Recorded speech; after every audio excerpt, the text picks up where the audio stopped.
নমস্কাৰ কণী আৰু কণী কুহুমক লৈ পেলাই আজিও বহুত মানুহৰ মনত বহুত ভয় বহুত প্ৰশ্ন আছে কিন্তু মই ডায়েটিচিয়ান জায়নিকা শৰ্মা আজি কণী আৰু কণী কুহুমৰ ওপৰত সম্পূৰ্ণ সত্যটো কম আৰু লগতে ইউৰিক এসিড আৰু ক্ৰিয়েটিনিন বা চিকেডি থকা পেশেন্টে কণী খাব পাৰে নোৱাৰে তাৰ ওপৰতো কম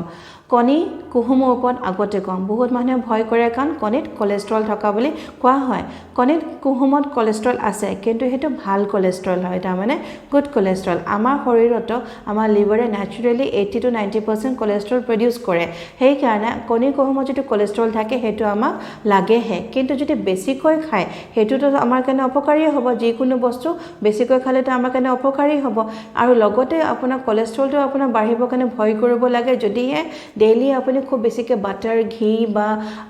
চীজ খায় বা ভজা পুৰা বস্তু বেছিকৈ খায় বা আপোনাৰ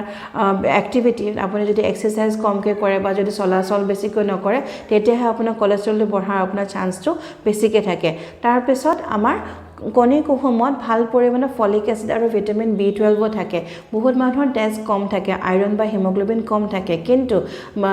আমাৰ কণী কুহুমত ভাল পৰিমাণৰ যেটো ফলিক এসিড আৰু ভিটামিন B12 থাকে এটো আমাৰ তেজ বনাবলৈ সহায় কৰে নেক্সট ভিটামিন D ন্যাচুৰালি কণীৰ পৰা পাম অন্য কোনো খাদ্যৰ পৰা আমি ভিটামিন D তেনেকৈ নাপাওঁ মাশৰুমৰ পৰা পোৱা যায় কিন্তু কণীটো যদি ৰেডিলি এভেইলেবল হয় কণী কুহুমটো যদি আমি খাওঁ আমাৰ অলপ পৰিমাণত আমাৰ ডেইলি ড'জত যিমান পৰিমাণৰ ভিটামিন D লাগে হেতু আমি পায়ে দেখো ভিটামিন D সকলোৱে জানে যে সূৰ্যৰ পৰা বা সানলাইটৰ পৰা পাওঁ ভিটামিন D আমাৰ হাৰ্টৰ কাৰণে লাগে আমাৰ হৰমোনছৰ কাৰণে লাগে লগতে ভিটামিন D যেটা সঠিক পৰিমাণৰ আমাৰ শৰীৰত থাকে আমাৰ খাদ্যত থকা ক্যালসিয়ামটো এবজৰ্ব কৰিবলৈ সহায় কৰে আৰু আমাৰ হাড়বোৰ ষ্ট্ৰং হৈ থাকে নেক্সট কণী কুহুমত আমাৰ জিংক আৰু মেগনেছিয়াম থাকে বহুত মানুহৰ মাসল পেইন হয়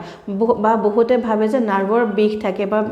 হিৰ টানাটানি কৰে তেনেকুৱা ধৰণৰ এটা কিছুমান কথা বহুতে কয় কিন্তু সেই হিৰ টানাটানি কৰে বা মাসল যেটো পেইন থাকে প্ৰায় বেছিভাগ মানুহৰ মেগনেছিয়াম কম থাকিলে হয় কিন্তু কণী কুহুমত আমাৰ ভাল পৰিমাণৰ মেগনেছিয়াম থাকে সেই কাৰণে ডেইলি খাব লাগে কিন্তু কিমান খাব লাগে এটাৰ পৰা ডেৰটা লৈকে কণী কুহুম ডেইলি খাব পাৰে ডিপেন্ড কৰিব আপোনাৰ হজম শক্তি কিমান আপোনাৰ গোটেই দিনটোত কিমান পৰিমাণৰ আপোনাৰ কণী খাব লাগে বা কণী কুহুম খাব লাগে এটো আপোনাৰ কোৱালিফাইড ডায়েটিচিয়ান ধুনীয়াকৈ বুজাই দিব কিন্তু এটা কুহুমটো কোনো চিন্তা নোহোৱাকৈ সকলোৱে খাব পাৰে নেক্সট ইউৰিক এসিডৰ কাৰণে কণীটোৰ কাৰণে ইমান ভয় কৰিব নালাগে কাৰণ ইউৰিক এসিডটোত আপোনাৰ পিউৰিন মেটাবলিজমৰ ডিসঅৰ্ডাৰ হয় তাৰ মানে মাছ আৰু মাংসৰ পৰা মাংসত পিউৰিন থাকে সেই পিউৰিনটোৰ বাই প্ৰডাক্ট যেটো আমাৰ পিউৰিন মেটাবলিজমৰ যেটো বাই প্ৰডাক্ট হয় হেতু ইউৰিক এসিড হয় সেই কাৰণে মাছ আৰু মাংসটোহে আপুনি কমাব লাগে বা কেইটামান দিনৰ কাৰণে আপুনি ৰেষ্ট্ৰিক্ট কৰিব লাগে যদি আপোনাৰ ইউৰিক এসিডৰ প্ৰবলেম থাকে কিন্তু কণী বগাটো আপুনি খাই থাকিব পাৰে বা কণীটো আপুনি খাই থাকিব পাৰে কিন্তু কিমান পৰিমাণত কণী বগা এজ এ প্ৰটিন আপোনাক লাগে এটো আপোনাৰ ৰিকোয়াৰমেন্টে ক'ব যে আপোনাৰ এক্টিভিটি লেভেল কিমান বা আপোনাৰ শৰীৰৰ মেটাবলিজমটো কেনেকুৱা আপোনাৰ কোৱালিফাইড ডায়েটিচিয়ানে বুজাই দিব বা আদাৰৱাইজ এটা বা দুটা কণী বগা আপুনি ডেইলি কোনো চিন্তা নোহোৱাকৈ ধুনীয়াকৈ খাব পাৰে নেক্সট চিকেডি বা ক্ৰনিক কিডনি ডিজিজ যেতিয়া ডায়াবেটিছৰ পেশেন্টে থাকে বা ডায়াবেটিছ নাথাকিলে বহুতৰে যেতিয়া কিডনি প্ৰবলেম থাকে চিকেডি আহে আৰু বহুতৰে কেতিয়াবা পেছাবত প্ৰটিন গৈ থাকে কিন্তু বহুত মানুহে ভাবে যে পেছাবত প্ৰটিন যোৱা মানে প্ৰটিনটো বন্ধ কৰি দিয়ে প্ৰটিন কোনো পধ্যেও বন্ধ কৰিব নালাগে আমাৰ শৰীৰৰ প্ৰতিটো সেল ভালকৈ ৰাখিবৰ কাৰণে বা কিডনি সেল যিবোৰ ড্যামেজ হ'ব ধৰিছে সেইবোৰ ভাল কৰিবৰ কাৰণে আমাক প্ৰটিন লাগিবই প্ৰটিন হাই বায়োলজিক্যাল ভ্যালু প্ৰটিন আৰু হেতু আমাৰ কণীৰ পৰাই পাই যাব কণী বগাটোৰ পৰা সেই কাৰণে যেতে চিকেডি থাকে আৰু পেছাবত প্ৰটিন গৈ থাকে তাৰ মানে এটো নহয় যে প্ৰটিন ৰেষ্ট্ৰিক্ট কৰিব লাগে কিন্তু যদি এনেকুৱা কিছুমান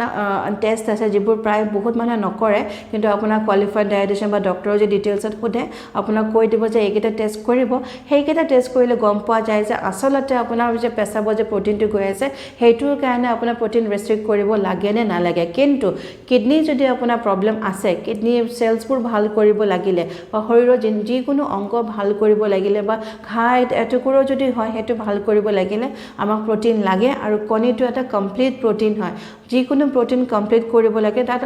গোটেই কেইটা 20টা এমাইনো এসিড থাকিব লাগিব আৰু কণীটো কমপ্লিট প্ৰটিন হয় আৰু কোনো মানুহে কণী যদি ৰেগুলাৰ খাই থাকে বন্ধ কৰিব নালাগে কিন্তু কোনে কিমান পৰিমাণৰ খাব লাগে আপোনাৰ শৰীৰৰ ৰিকোয়াৰমেন্টে ক'ব যদি মেডিকেল প্ৰবলেম থাকে আপোনাৰ ব্লাড ৰিপোৰ্টছবোৰ চাই পেলাই কোৱালিফাইড ডায়েটিচিয়ানে বুজাই দিব